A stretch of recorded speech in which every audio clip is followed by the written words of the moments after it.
Hello दोस्तों, स्वागत है आपका हमारे यूट्यूब चैनल मरीन वर्ल्ड में। दोस्तों, आज के इस वीडियो में मैं आप लोगों को बताऊंगा मुगल वंश के 5वें और लोकप्रिय शहंशाह शाहजहां के इतिहास और इससे जुड़ी अन्य जानकारी आप लोगों को दूंगा।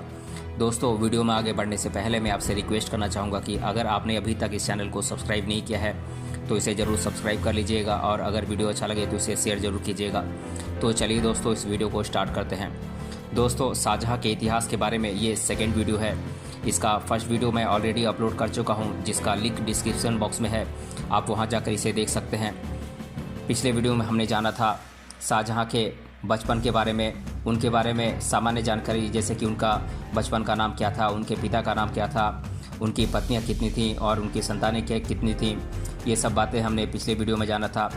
पिछले वीडियो में हमने ये भी जाना था कि मुगल सिंहासन के उत्तराधिकारी के रूप में शाहजहां कैसे चुने गए और उन्होंने कैसे अपने साम्राज्य का विस्तार किया था, और स्थापत्य और वास्तुकला के गुण प्रेमी होने के साथ साथ शाहजहां ने कौन कौन सी मुगलकालीन इमारतों का निर्माण करवाया था, इन सभी बातों को हमने पिछले वीडियो में जाना था। हमने शाहजहां के समय में हुए कुछ चर्चित विद्रोहों के बारे में भी जाना था। आज के इस वीडियो में हम जानेंगे शाहजहां और मुमताज़ की अमर प्रेम कहानी के बारे में।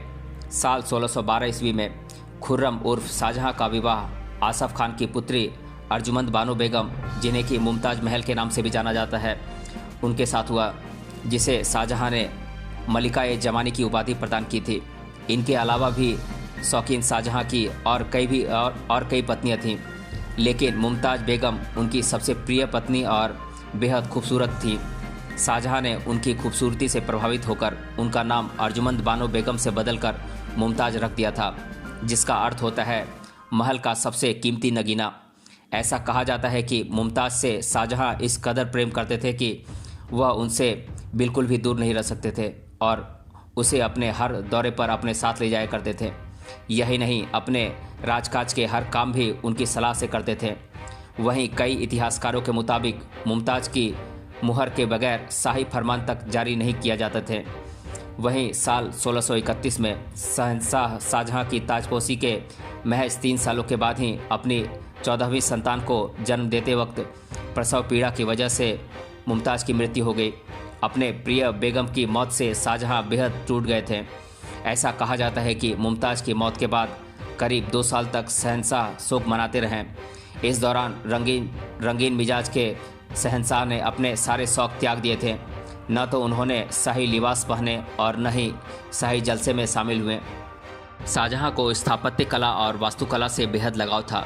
वहीं उन्होंने अपने शासनकाल में मुगल काल की सबसे बेहतरीन स्मारक ताजमहल का निर्माण करवाया था, जो कि अपनी भव्यता, खूबसूरती और आकर्षण की वजह से दुनिया के 7 अजूबों में से एक है। आगरा में स्थित सफ़ेद संगमरमर के पत्थरों से बनी ताजमहल की इमारत अत्यंत भव्य और सुंदर है। यह शाहजहां द्वारा बनवाया गया उनकी मुमताज़ बेगम का एक बेहद भव्य और आकर्षक कब्र है, इसलिए इस खास इमारत को मुमताज़ का मकबरा भी कहते हैं। शाहजहां ने अपने प्रेम को सदा अमर रखने के लिए मुमताज़ की याद में ताजमहल बनवाने का फैसला लिया था, इसलिए इसे उन दोनों के बेमिसाल प्रेम का प्रतीक भी माना जाता है। मोहब्बत की मिसाल माने जाने वाले ताजमहल के निर्माण में करीब 23 साल लगे थे। वैसे तो मुमताज़ बेगम के इस खास मकबरे का निर्माण का काम साल 1643 में ही पूरा हो गया था, लेकिन इसका ऐतिहासिक, वास्तुकला और वैज्ञानिक महत्व के हिसाब से निर्माण करने में करीब 11 साल का और वक्त लग गया था और इसका निर्माण का काम साल 1653 तक पूरा किया गया था। आपको बता दें कि ताजमहल को बनाने में कई प्राचीन मुगलकालीन, तुर्किश, इस्लामिक और भारतीय कलाओं का समावेश किया गया है। वहीं करीब 20,000 मजदूरों ने इस ऐतिहासिक और भव्य इमारत का निर्माण किया था। मुगल शिल्पकार उस्ताद अहमद लाहौरी के नेतृत्व में इन मजदूरों ने काम किया था। इसके बारे में यह भी कहा जाता है कि जिन मजदूरों ने ताजमहल बनाया था, इसका निर्माण का कार्य पूरा होने के बाद मुगल सुल्तान शाहजहां ने सभी कारीगरों के हाथ कटवा दिए थे, ताकि ताजमहल जैसी कोई अन्य इमारत दुनिया में नहीं बन सके। वहीं ताजमहल के दुनिया की सबसे अलग और अद्भुत इमारत होने की यह भी एक वजह है। शाहजहां एक सहिष्णु शासक था। उसने अपने शासनकाल में इस्लाम को बढ़ावा दिया और इस्लाम का पक्ष लिया और अपनी धार्मिक नीतियों से हिंदुओं के साथ घोर पक्षपात किया। उनके अंदर इस्लाम धर्म के प्रति कट्टरता थी और हिंदू जनता के प्रति सहिष्णुता और उदारता नहीं थी। शाहजहां ने अपने शासनकाल में पायबेस और सिजदा प्रथा को ख़त्म किया और इलाही संवत के स्थान पर हिजरी संवत का इस्तेमाल किया। शाहजहां ने गौहत्या से बैन हटा दिया। इसके साथ ही हिंदुओं को मुस्लिम गुलाम रखने पर बैन लगा दिया। हिंदुओं की तीर्थ यात्रा पर कर लगा दिया। इसके साथ ही 1633 ईस्वी में बने हिंदुओं के मंदिर को तोड़ने का आदेश दिया। इसके चलते कश्मीर, गुजरात, इलाहाबाद, बनारस आदि में कई हिंदू मंदिर तोड़े गए थे, जिससे हिंदुओं की धार्मिक भावना काफ़ी आहत हुई थी। शाहजहां ने अपने शासनकाल के 7 साल बाद यह आदेश जारी किया था कि अगर कोई अपनी इच्छा से मुसलमान बन जाए तो उसे अपने पिता की संपत्ति पर अधिकार होगा। हिंदुओं को मुस्लिम बनाने के लिए शाहजहां ने एक अलग से विभाग भी खोल दिया था, जिससे मुगल बादशाह की धार्मिक सहिष्णुता का पता लगाया जा सकता है। शाहजहां अपने शासनकाल में अपने मुगल साम्राज्य में जब पुर्तगालियों के बढ़ते प्रभाव को रोकने की कोशिश कर रहा था, इस दौरान उसने आगरा के गिरजाघरों को तुड़वा दिया था। मुगल बादशाह शाहजहां मुस्लिमों का मुख्य धार्मिक स्थल मक्का और मदीना के फ़कीरों और मुल्लाओं पर दान करता था।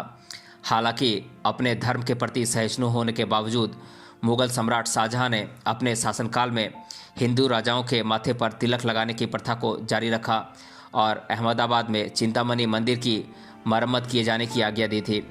यही नहीं, जगन्नाथ गंगा लहरी उसके प्रमुख राजकवि थे, जबकि कविंद्राचार्य, आयर, सुंदरदास, चिंतामणि आदि हिंदू लेखक भी उनके शाही दरबार में थे। इतिहासकारों के मुताबिक शाहजहां और मुमताज महल की 14 संतानों में से सिर्फ 7 संतानें ही जीवित बची थीं, जिनमें से 4 पुत्र और 3 पुत्रियां थीं। वहीं शाहजहां के चारों पुत्र दारासिकोह, शाहसुजा, औरंगजेब और मुराद बख्श की आपस में बिल्कुल भी नहीं बनती थी, क्योंकि वे चारों ही मुगल सिंहासन पर बैठना चाहते थे। चारों के बीच उत्तराधिकारी बनने की लड़ाई साल 1657 से ही शुरू हो गई थी। हालांकि शाहजहां चाहते थे कि उनके बाद उनका पुत्र दारासिकोह मुगल सिंहासन पर बैठे, क्योंकि वे चारों पुत्रों में सबसे ज़्यादा बुद्धिमान, शिक्षित, सभ्य, समझदार और दयालु स्वभाव का था। लेकिन औरंगजेब अपने पिता की सत्ता पाने की चाहत में इस तरह गिर गया कि उसने अपने पिता शाहजहां को ही बंधक बना लिया। इतिहासकारों के मुताबिक साल 1658 में क्रूर पुत्र औरंगजेब ने शाहजहां को आगरा के किले में कैद कर लिया था। करीब 8 साल तक शाहजहां ने इस किले के शाहबुर्ज में एक बंदी की तरह गुजारे। हालांकि इस समय शाहजहां की बड़ी बेटी जहांआरा ने साथ रहकर उनकी सेवा की थी।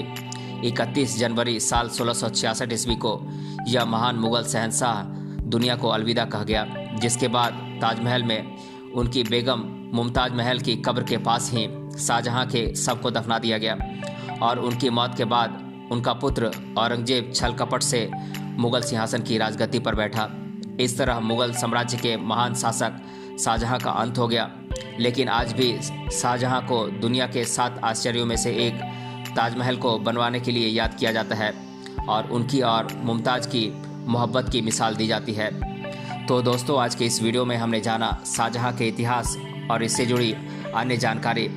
अगर ये वीडियो आपको अच्छा लगा है तो इसे अपने दोस्तों तक ज़रूर शेयर करें और हमें कमेंट बॉक्स में कमेंट करके बताएं कि ये वीडियो आपको कैसा लगा। मिलते हैं अगले वीडियो में किसी अन्य टॉपिक के साथ। तब तक के लिए धन्यवाद।